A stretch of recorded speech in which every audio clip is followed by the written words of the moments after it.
Well, a very, very warm welcome and good morning to all of you. Thank It's you. really exciting for me to step back into that world of education. And the one thing that I want you all to recognise and respect, because I've learned, is just how much it has changed.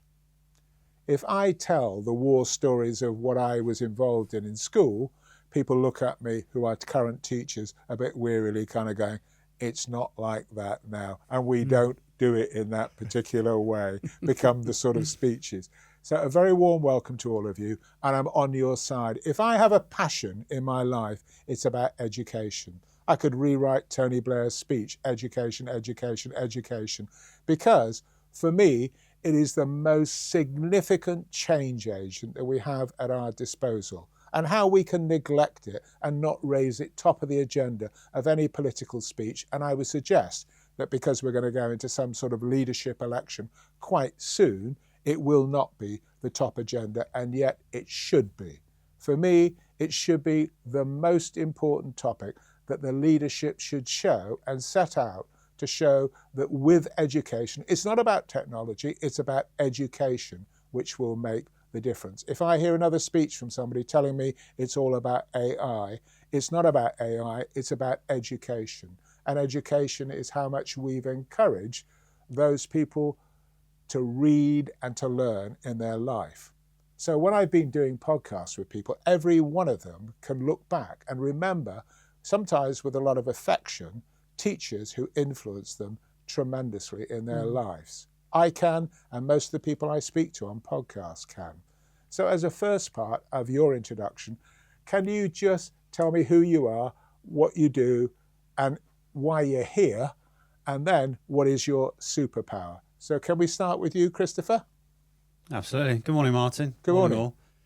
So I'm Christopher Tribble. I'm the NAHG president for Devon. I'm very proud of that role.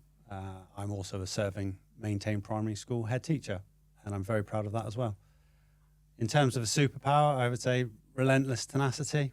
You spoke about education being at the fore. Outcomes for children is what gets me up and out of bed every single day. Just outcomes for children, and that's why I'm very proud to be a primary school head teacher, and I'm very, very proud to be the president of the Devon branch of the NAHG. Great. So good morning all. Good morning, Martin. Good morning. My name is Caroline Harding. I'm the Devon Negotiating Secretary for the NASUWT. I'm also an English teacher in a maintained school. And I think it's a real privilege to be here representing the union, representing our members in education to bring these issues to the forefront. My superpower, I would like to think it's resilience, to keep going in the face of adversity, to keep giving hope and confidence to our members, to students, to parents, that we will work tirelessly for them. Thank you. That's all right, Caroline. Welcome. Okay. Hello, morning everybody. I am Camilla Simpson. I am a secondary school teacher, English teacher in a local secondary school, and I am also the district and branch secretary for Devon NEU. So I visit a lot of schools in the Devon area, and I see a lot of what is happening in education now, and speak to an awful lot of teachers about how they are feeling in the new, with how education is going. My superpower, I would like my superpower to be, I don't know if it entirely is, but I would like my superpower to be that I can persuade people to come along with me on a journey of change, and encourage people to Perhaps they be need more you active. as a government advisor. Well, that would be, yes, please. Yeah, that would be my superpower. Okay. Good morning, everybody. I'm Steve Hitchcock. I am a Devon head teacher, and I'm the secretary for the Devon National Association of Head Teachers. And my superpower, it's really interesting. I've kind of changed my mind hearing all, because you've kind of all said something I was going to say. So I think I'm kind of like determined. I've got resilience. I think I've got lots of energy, I think I'm probably like a jack of all trades, master of none. I think I know a lot about everything, but nothing in real depth. So I think that's what kind of like gets me through in everything that I do with a lot of energy. Okay, well, a very, very warm welcome to all of you, and thanks for your lively introductions. And I love the idea of now actually eliciting and understanding your superpowers a little bit more and how you can bring them to bear upon this discussion. Because this discussion is about testing the temperature. Where are we? What is actually happening? What's really going on? And not running around with a big thermometer, but what is the mood? What does it feel like? And where are teachers at the moment? Because I think if we look at teachers nationally and we look at the public perception, everybody has a perception about teachers, and often they're not that complimentary. They can be quite derogatory about, oh, it's a great job, you have all this, it's easy, and you get all these holidays and everything else. When I was a teacher, I spent my time defending often time that I wasn't teaching, and what are you doing, and it's easy for you, you've got everything and all the rest of it. So my question, which is critical to what we're going to talk about, what's going on at your school at the moment? Does it feel, what is the mood, what's going on, what are the hot buttons in your school at the moment?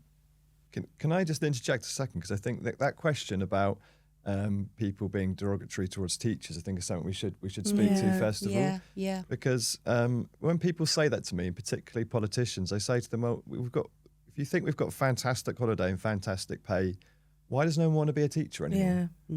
And why do we have a third of new teachers leave within 5 years? Exactly. It's absolutely appalling. So when people say it to me, I'm like, well, why don't you want to be a teacher? I wouldn't want to do that job, it's too difficult. So we need to talk our teachers up rather than be so derogatory to them. So I don't know. Yeah, absolutely. Do you think Absolutely. also that when we were in the middle of not lockdown, but people not having teachers and suddenly discover, I've now got a child that I need to look after or actually try and educate, they suddenly began to realise how hard this is? Yeah, absolutely. I mean, I would say that something that makes me quite sad in the time I spend with lots of teachers is that teachers don't value themselves highly enough. We are highly skilled individuals. We are constantly spinning plates. We're referees in the classroom. We're persuaders in the classroom. We're educators. We're pastoral care. We are, from the minute we start our school day, we are having interactions on every level with our colleagues, with our, with the students, checking in on them. And then literally we hit the ground running, and we are working and doing an amazing job. I am always amazed at how brilliantly teachers Can I just manage. pick on what you've just said? Because I'm in awe and admiration of teachers. And I'm in awe and admiration. And sometimes it's because that balance of that feedback is so distorted by public press or what it is that they choose to report that they don't give it a positive press at all. Let me give you an example. I'm walking with Steve. We have a little meeting about discussing what we're going to do today. We're walking back with Steve, and there happen to be 3 or 4 lads in Budleigh Salterton who are actually on the roof of a building, and they're just climbing off the roof of a building.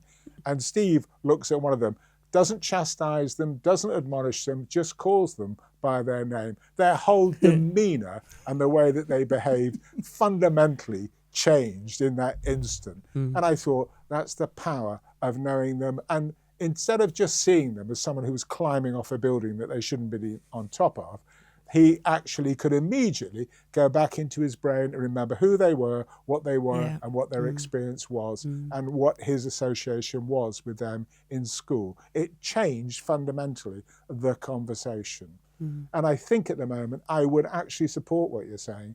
But how and what can we do which will change that perception? Well, I think, as you were saying there, I think for the majority, we've got wonderful parents. And when you were saying about that a recruitment and a retention crisis, we're losing people that actually just don't only know their students, they've built up relationships with parents as well. And for the majority, there is support, but we need to raise the awareness of exactly what teachers do. As you were saying, it has totally changed. I mean, back when I was at school, there was no emails, there wasn't the technology that is now, and there's just so much pressure on teachers to do more, and they are giving more because society has changed now. There's a mental health crisis, not only for our students that we are having to change. We're a counsellor, we're policing, we're therapists, not only to our students, but also to our parents as well. A lot of parents will come in and we want to support them. We always have done, and often that isn't seen, but that takes a great deal from you to when you're faced with quite difficult situations. And then again, for the majority of us, our members, where we're seeing broken people because they've gone over and above more than, like, what the average when we had to look, wasn't it 50 hours a week? And nobody sees that because they're just seeing, oh, well, you go in at 8:30 and you're out at 3:05. That's not the reality. Holidays. Can I just add to that? I just think on a personal level, if I look back, and I was talking to Steve as we were driving over here this morning, I think the kind of little mini traumas that you can have on your own, an exchange or something that's happened, can be deeply disturbing, and you live with that. You take it back home, it's in your head, it's in your brain, you're concerned about it, and you're trying to process and digest it. And I think the engagement and the pressure and the perception, first of all, if we step back from teachers, I think there's a negative perception about children. Yeah. They've got amazing abilities, and they are incredible. But we don't trust them. It takes very little for people to immediately get into a dialogue, to want to denigrate their skills and their ability. We don't build them up, we knock them down. I think probably on that point, as a country, we often, it's not very often you hear anyone talk positively about our country or the wider nations. It's often glass half empty or the glass is broken. You hear that word, it's broken, it's broken. And actually, if you look for it, you can find an awful lot of good. Yeah. A point I would say, though, there was some key words mentioned. I think recruitment and retention. Point I always think is we need to put retention first. Yeah. Because actually, it's Thank you. can recruit fresh new troops, if to give that example. But actually, what you need is those hard veterans that have been there and done it. Because actually, it's great to have newly qualified teachers, recently qualified teachers coming in. But if you give an example of building a fine building or a castle, you want master masons, not apprentices. The apprentices need to serve their time with the people with the wisdom and the words and the ways to show them how to build something great. And what we're doing at the moment, or what we're finding, is that we can't retain that retention of our master masons, if you like, our expert teachers, our upper pay scale teachers. Yes. And again, that's another thing. We often refer to our teachers as either their main pay scale teachers or upper pay. Why do we grade them by what they earn? Why don't we give them more credit than that? But recruitment is stalling for obvious reasons, both those that are seen and unseen. But for me, the greater damage is all the experience, people that have been teaching 20, 30, even 40 years, who are that pillar of the community. They've taught the mum and the daughter, etc. They know the baby, etc. That's being lost. And that is the anchor. That is the anchor. Can I just add something very quickly? Please. I think what the public need to know, I think more than anything, is that people are leaving this profession because they don't feel they can do a good job. Yeah. So they desperately want to help their children and their families and the community with all of those, that wide spread of the job they've got to do now. When they feel they can't do that, they're like, I can't do it. I'm going to leave. Yep. Which is what Become overwhelmed by it, Steve. Yeah. Because the pressure is so intense. Teachers and head teachers, head teachers. But also, and if we actually pick up on what you were using, if we take the model that used to exist in our society, was the idea, and it's coming back in lots of industries, is the whole idea of apprenticeships. Right? If you want to be a teacher and you want to learn how to be a teacher, learn it in a school. Don't sit in a classroom having people talk to you about child psychology or whatever it is, experience being with children. I know if I go back to those kind of early days, that was so formative for me, so important. And we had a model which is very different than the one there is today, is that they threw all of us, and unfortunately for those children, into a primary school in the first month that we were in college. We spent a whole month, and those kids had to suffer us for a whole month. But for me, it was about falling in love with the whole thing. I absolutely loved that experience, and I loved the energy, the affection, and the enthusiasm from those children. It was amazing. It's contagious when it works. And it's like, going back to what you were saying, Chris, if we look at it and we look at people who are learning skills, to having the wise person or the old head, as people used to refer to it, in the room who is capable of giving you advice and wisdom. They're not about shortcuts. They're showing you how to do it and how to learn how to do it, and having that dream about what it is that they're trying to do and learning those skills as they go along. And somehow, for an organisation which has a massive responsibility about learning, my only judgment would be, as an outsider now, would be to say we're not very good at running those learning models within the way that we actually train and actually find and help and support people in teaching. And I agree with all the comments that you've made, by the way, about apprenticeships or whatever they may be. And it's like walking into any shop in a retail situation, and if they put a badge on somebody that says trainee, it may as well say idiot, because that's how people treat them.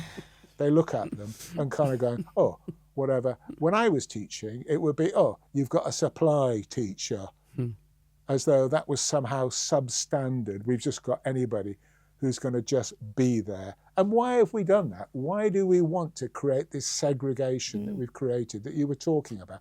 Why do we want to not recognise the amazing skills that these people bring? Because nobody gets up to do a bad job. No. Everybody sets out to do a great job. And I think the sadness is that we've had someone who's thrown their life aspiration into being a teacher and has had an experience then, or goes through a process, which means that they get to the stage of going, I don't want to do this. I don't want to do this anymore. I know what that feels like as well. Yep. I know, so I don't know if the word targeted is too strong, but it seems apt in its original form that teachers that are further along in their career are now, you'll hear them talked of as expensive or cost heavy, and you think these are terms from a spreadsheet, and if you're a parent, that is not what you value. What you value is the experience, the relationship, the craft, that whiz and head. But head teachers, business managers, financial officers, they are having to look with the eyes through a spreadsheet, not what's best for the children, but what actually makes the bottom line. Isn't it more fundamental than that, Chris? Because the higher you become in that echelon, right, you go up and up, the less time you spend teaching. Yeah. It can be, and it can be, and I think Steve and I were talking earlier that if you looked at the gap now between your learning support assistant and the top CEOs of multi-academy trusts, for example, in the country, the word vast doesn't even hold sway. No. It's incomprehensible. Yeah. And actually, I think once you get beyond, dare I say it, main pay scale teachers into upper pay scale teachers, then you're getting into your assistant heads, which will have a heavy teaching commitment, and that's a great step. And they've been heavily criticised, assistant heads, the expansion of assistant heads, but they are learning to bridge the gap. They are moving from that excellent teacher into being an excellent leader who still knows what excellent teaching looks like. They are a key link into the job that nobody wants, which is being a head teacher. But above that, that is where the money explodes. And fair wage for doing a fair job, and if you're running a large organisation, then that's absolutely right. But if the money is not there in the system, it's when we're saying we can't afford expert teachers in the classroom, can we really afford to be having these huge leadership structures above that? Because again, to teachers, to parents, to children, what is making the difference? It's the expert teacher in the classroom. It's not the huge or expanded central team of a multi-academy trust. And that can be contentious, but I think there's definitely a conversation there. Yeah. This is the message we're trying to get out today, isn't it? Is that what would every parent in Devon want for their child? They want them to have an expert teacher. That's the most important thing. They all know the teachers in their school that are the more experienced, the better teachers. Yep. Because every year we get, I would love my child to be with that teacher because they're so brilliant. So we've got to do more to support those teachers, to do their job, to give them the resources, to keep them in the profession so that every child can have a really good teacher. Because like you said, Chris, the research says that's what makes the biggest difference to all of our children, having brilliant first quality teachers. Absolutely. The upper pay scale system was initially devised in order to keep experienced teachers in the classroom. So those teachers weren't necessarily looking outside their actual teaching role. They were there to stay in the classroom, to be those expert, excellent teachers, to be able to be out in the corridor for the early careers teacher who's next door to help them out if they've got an issue with a child. You know, that's what it was there for.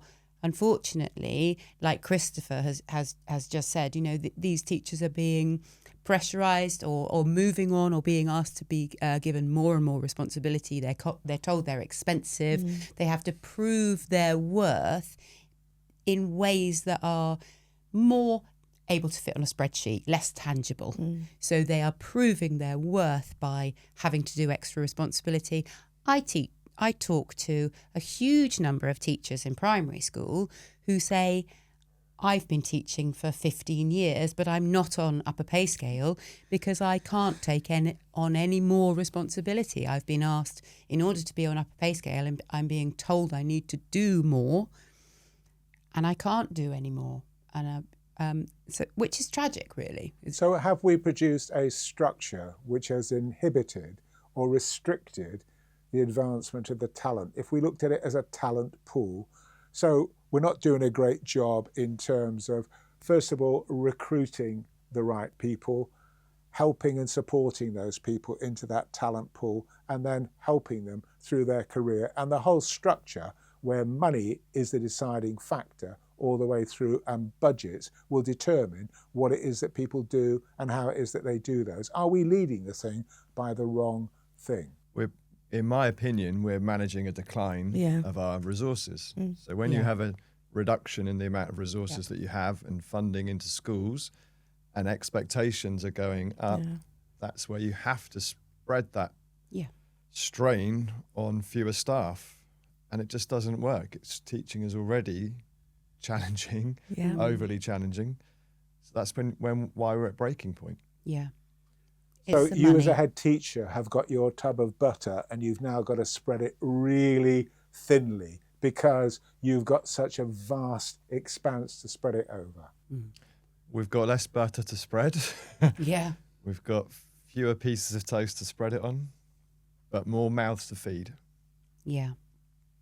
Okay, so if we stay with that, I like that, the strength of that I can understand. I can see you, that we can have toasters in school and butter and so forth. I mean, I can just see that in my head, but somehow, do we need to go back to basics and build it from the ground upwards in a different kind of way? Because one of the things that I've discovered in my life, and I'm sure you've had your own personal experiences, I still remember like it's embedded in my brain, coming home from hospital when Kim, my daughter, was born, and she was lying on a changing mat, and I can still see the picture in my head of her lying there and me feeling an overwhelming sense of responsibility for her and what was going to happen. And I've never, ever lost that oversensing responsibility for my children, both of them. Right? And I've been very, very fortunate and very, very lucky. But if we look at teachers and we look at that overwhelming sense of responsibility and the influence and the possibilities that go with it, it's an incredibly responsible position, and we don't value it in the way that we should. And I think that point could be well made. I think it ebbs and flows. I think during the COVID pandemic, particularly in my community, we as a school went over and above. We did food parcels, Yeah. we did household goods, we moved our entire library on wheels and pushed it out into the car park and did drops where we would sanitize the books and we could reissue those books after 72 hours. And actually, for all the horrific news and incidences and personal loss that our staff suffered and our community suffered, we had members of family of staff passing, but also the phoenix that came out of that was incredible, and the community cohesion between local businesses. I can remember, we go back to the bread and butter analogy, the local retailer providing all the bread one day for us to feed our 5,000, and we were a real flow, we were a real high tide, and then suddenly when it sweeps away and the tide's gone out a little bit, and then you've got the parents very quickly forget and they're on the attack in some places. But I think it's the community that's suffering, because the school is the face that is always present. They can't shout at the local MP, they can't necessarily get to the health board, they can't talk to the person that's processing their education healthcare plan. But Steve is on the gate every morning, I'm on the gate, I'm sure it's the same. Leaders are there, they are the ever present, and that is a blessing and a curse. But we are there in the community. We are accessible for good and for bad, and I think that's a really good point to make. You touch upon the parents, and we have now, for whatever reason, produced a society which is, in my opinion, angry, and anger quickly surfaces in so many situations. Even if I just go out and walk into a shop, it doesn't take very long and you can walk down the high street and witness people who are being angry, and they're acting out this anger. And a lot of people take that recrimination and anger into school, so they arrive and they almost wake up, I'm angry, and they have an angry day, and teachers seem a soft target to them. Yeah, definitely. I think we've got an angry and an anxious generation. And I think parents need to just slow down and stop and think about the situation that teachers are in. They've got 35 children in a class, and that family and that child are just one part of a massive cog. Yeah. So just slow down. We all got the right good intentions here, but we need to go about things in the right way. Teachers don't deserve to be threatened, to be victimized and constantly complained at, because I think that's what we get. We are constantly complained at, and the goodwill that Christopher spoke about from things like the pandemic seems to have gone out of the window. I mean, there's two things going on. Well, as far as I can see, I can see why people are angry. I can see why people are looking around them, and there's austerity everywhere, and we've had austerity for years and years now. So they're looking around them, and their cities look worse. There are no public toilets anywhere. Literally, the parks are crumbling. They look at the school buildings and they're crumbling. They're not making as much money. They're all working huge number of hours and not getting paid enough. I can see why people are angry in society as a whole. Unfortunately, we have politicians who are blaming, who are creating this anger and using it as a way for their own political gain. We see that everywhere. And we also see that teachers also are vilified. I mean, and they have been for quite a long time, because teachers are thought of as being to blame for this. They are part of a politically, we've been used as a political football for years. But you become a pawn in their game, don't you? You do. And, you talked right at the beginning about Blair's speech, education. Now, I've been a teacher. I was a teacher under a Labour government that long ago. And I remember I would say to people, I'm a teacher, and people would go, oh, wow. That was a really positive thing. Absolutely. Can I make an admission to you? I remember a stage in my life where I got to a stage in my life where somebody said to me, so what do you do? And I was ashamed to say that I was a teacher. It was in the middle of what was a lot of strike action, adversity and difficulties and challenges. And I became ashamed to say to people, as though I should apologize for being a teacher. God, am I proud about some of the things that I did and what I achieved, but I became ashamed on a personal level to admit to people that I was a teacher. It's almost as though it gave you zero credibility. Yep. And like you said, this political football, this constant drive for political parties to prove that they are doing better than another political party by driving up numbers, it's all about data, puts so much pressure on schools and takes away the real Can I be a politician for a moment? We've invested more, we've spent more money in schools now than we've ever done for the last whatever number of years, is what they would say, isn't it? Absolutely. And fundamentally, that's true. Going in the front door, there has never been more money going into education through the front door. And fundamentally, we can't keep up with the amount going out the back door. What does that It's mean? a sham. What does that mean? It means that for every £1 that comes in the front door that's additional, you can probably say it's £2.50 leaving. Just as it comes in one hand and it's gone in the other. The hidden costs are staggering. Every time something is announced, leaders, finance officers are looking for, and what's that going to cost? What's announced, is it actually new money? Often it's not. It's just rekindled or rehashed. But often what you see is we've never seen so many what we call backdoor costs. So something like national insurance gains, they're not if you like sexy news, but they are the news. They are the reality. Heating the school. Heating the Exactly school, that. inflation, Food costs. costs, all these things just have to be absorbed. And we'll get on to pay rises. Fair wage for a fair job. I think the word was teachers and their generous pay rise of 3%. Well, food inflation currently, I think, is over 10%. And that's for everybody. But other sectors are still getting pay rises in 5, 6, 7, 8, 9, 10%. To be said, a 3.3% pay rise is generous for teachers when inflation is at least that now. The war in Iran is just going to have a lag. That is going to come. But food is running at, I believe 10 to 12%. So to say a generous pay rise for teachers at 3.3 is laughable. And when it's unfunded on schools that are already, we haven't even recovered from the rack concrete debacle. When we say schools are crumbling, it's absolutely right. Yeah, that is the word. So many condemned buildings. Yep. It's wow. Yeah, Okay. we are the 6th richest country in the world. That's what we have to keep coming back to. So the figures on GDP. So Chris was right. More money is going in the front door, but actually, as a percentage of our overall budget, it's gone down. So in 2010, it was 5.6% of GDP was spent on education. Last year, it was 4.1%. So that's a drop of 1.5%. Yep.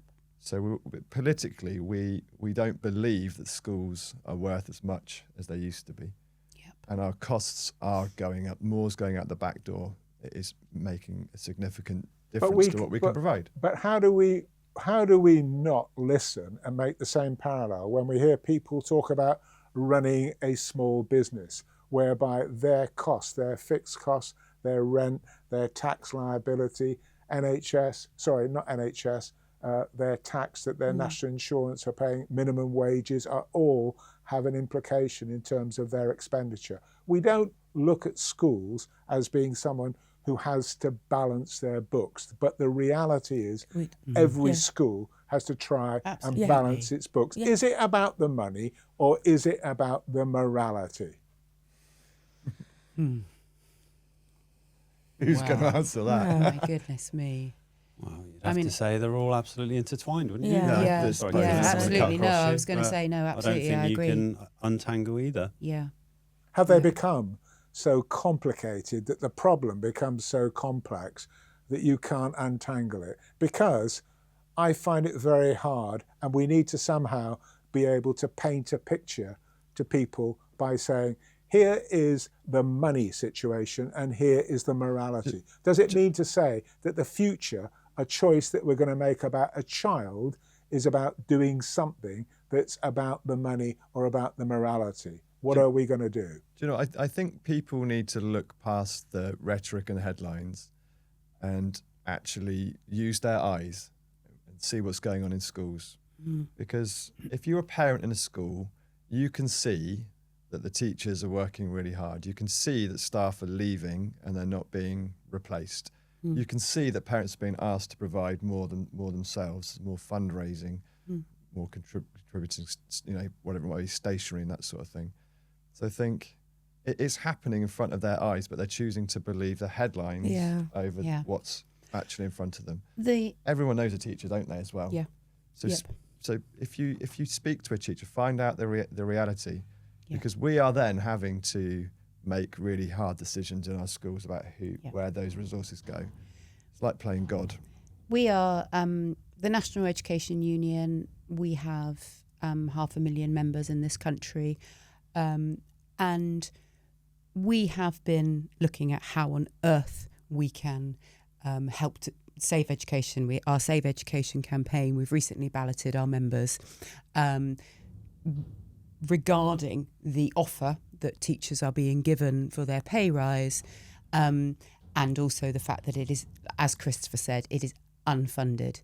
If you talk to all these members who are working in schools, their key problem with the pay rise is not that they will be getting less money, which is tragic in itself because teachers need to be better valued. Their issue is that it is unfunded, and they know that the effect of an unfunded pay rise will further break their schools. Can you explain that in a bit more detail? So basically, yes, I can. Schools will be paying out of their current budget. They will be paying their staff out of their current budget, which means that any pay rise will actually lead to less money for schools, redundancies, bigger classes, less equipment. So it's coming out of a school budget that is already stretched to the limit. So if it's unfunded, they still you still have to balance the books. Yeah. Yes. You still have to be able to find the money from somewhere. And we know that the money isn't there. We know the money isn't there.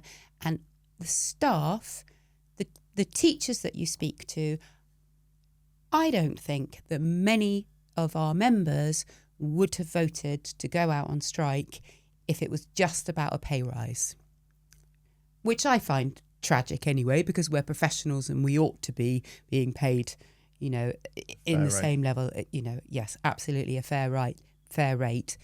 They would go out on strike because they care about their school settings and know how damaging this will geographically be. different? Yeah. Is it different in Devon than it is in other parts of the world? It's or worse parts in of the Devon. country? It's Yeah. worse Why in is it Devon. worse in Devon? Well, I mean, I know that you were going to talk about the Yeah. funding. Yeah. I mean, that's Should I do that certainly- now? Yeah, Let's- Let's talk about to that. us. Well, Yeah. it's about the money. It is worse in Devon. Yes. And it's not, so it's postcode. If I happen to live here in Devon, Yeah. am I going to be in a worse off situation than if I lived in some other part of the country? Yeah. Yeah. So what the Devon public are unaware of is that a child in Devon is worth less than a child in pretty much any other part of the country. So about 20 years ago, when the funding for schools was kind of like solidified, it was decided that at that time, Devon was probably less deprived, maybe more high performing. We were locked into a funding formula that hasn't changed for 20 years. So Devon is one of in the lowest 40 counties in the whole of the country. And on average, it works at about £200 less per pupil. That doesn't sound very much, but for a school like mine, I've got an average sized primary school, that's £60,000 less just because we're in Devon. So I could do so much with £60,000. It also affects our special needs funding. So for a special needs child in Devon, we might get an additional £1,500. In a borough of London, it's over twice as much money. So we are judged in the same way. We have to pay our staff the same amount of money. I don't believe Devon is less deprived or is performing any better. In fact, our performance in Devon is pretty poor. Mm. So it is completely unfair that Devon children are worth less. Mm. I mean, I think, the regional disparity is disgusting at any level, isn't it? Mm. Yeah. Mm. We can all appreciate that some areas of the country are going to need more money for deprivation. Yep. But the current model is 20 years out of date. It needs to be re-looked at because we are suffering. So any cost increase, any pay rises affect Devon schools more acutely. Let me be contentious to you and then say, does that mean to say that you've had to make a teacher redundant because you have less money than another part of the country? There's a bit of a kind of massacre going on in Devon. Yeah, there is. The level of restructuring is on a really large scale. Yep. So schools will be doing two things. They'll either be not replacing staff when they leave. So I have a member of staff will come up to me and say, I'm thinking of leaving, and I'm thinking, don't leave, I can't do without you. And on the other hand, I'm thinking, you're going to save my budget. And then what happens when that member of staff leaves? That person's responsibility has to be spread out amongst everybody else. So we're taking on more strain where we're already under strain. So it's either that or schools are going through restructuring and redundancy because they're not getting that natural churn and people are leaving. So we're all representing schools where that is happening constantly. Yep. And again, the evidence is in front of you. If you speak to a teacher, speak to your school, have an honest conversation, you'll see that members of staff aren't being replaced. Does that mean to say you're sacking teachers? I personally haven't sacked a teacher, but there are teachers that are being sacked. Yeah. So quite a lot of my casework this year has been redundancies, and that's down to falling roll in numbers, but the majority is funding. The funding isn't coming in, and within Exeter there are quite a few schools that are PFI. And the price, isn't it, the costs associated with maintaining those schools that are starting to deteriorate is increasing. And going back to, so yes, teachers, head teachers, I feel, and please correct me if I'm wrong, are having to look at, with their business managers, this is in secondary schools that I found it as well, and look, where are those costs? So I remember coming to my head teacher with an initiative which was called Dying to Work, where there are some teachers that are having terminal illnesses, or they might have been diagnosed, and supporting them. So when you're talking about the morality, they still want to work, but they're having to be managed with sickness policies that are supposed to be support, but they're being managed out. So where's the morality? What are we showing our students the worth of a human being? But there is a lot that we have to juggle, and yes, funding is part of that. I think actually, if I would elicit just from the start of this conversation, as we get to the end of this first session, I hear money, I hear morality, and I hear pressure, and I hear all the kind of things, and also the fact that it's organised into the system. It's systemic and it's grown over time, and it becomes part of what you have to do. And I find it incredible that we start a conversation about how does it feel in a particular situation, and we err upon what it feels like. And yet head teachers are having to go and smash the rice bowls of people who are working in their schools. Now, that may not have come to some people, but they are certainly having to trim and look all the time about how they can balance their budget. It's awful. It's what keeps you awake at night. You're in the back of your mind, you're thinking, I'm gonna cost someone their job. They're gonna be without an income, and then they've lost their job, and then I've got to work out how to paper over that crack because I'm in competition with all the other schools around me.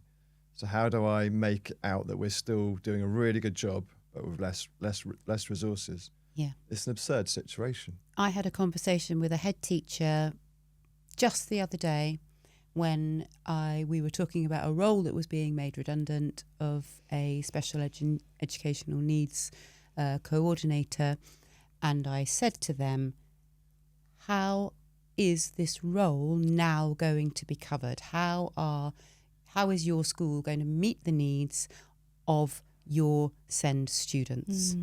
And the answer I got from the head teacher was, I literally don't know. Yep. And it was as simple as that. Yep.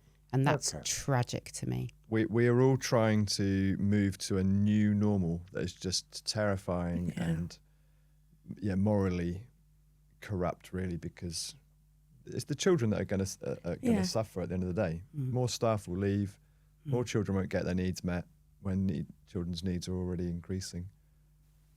I think on that lovely, on that, This is on actually that, happening. This is such a ridiculous situation. Yeah. I know it's a ridiculous situation, but it is reality, isn't it? It And is we wanted to reality. focus It upon is reality reality, and yeah. about pressure and about perception. Yeah. So at that stage, let's take a break from Thank the you. very first session, okay? Great. And thank you very much. Lovely.